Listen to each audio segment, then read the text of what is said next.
What's up, you guys? So today I'm going to be trying this blonde luxury highlighted U-part wig that looks more like my hair than my hair.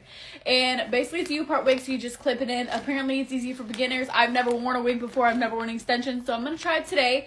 I'm super scared. I'm super nervous, but we're going to try this thing because sometimes I want my hair to be long, you know what I'm saying?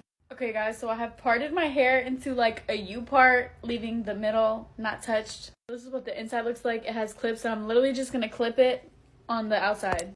Okay, guys, so this is the final result. This is literally my dream hair. I wish that my hair actually looked like this. It is so identical to my natural hair that you can't even freaking tell. That is so crazy to me.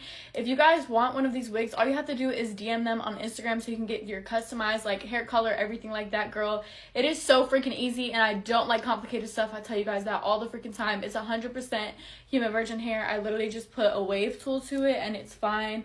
It is literally so tangle free, so cute, so gorgeous, and I'm in love. I think it's so cute. Let me know what you guys think. I literally feel so pretty with this hair. It is everything. This is literally my dream hair. Make sure you guys go check out Rose Royal's website. I will have it linked, and make sure you guys go check them out on Instagram because girl, oh my gosh, I feel so pretty. I can't.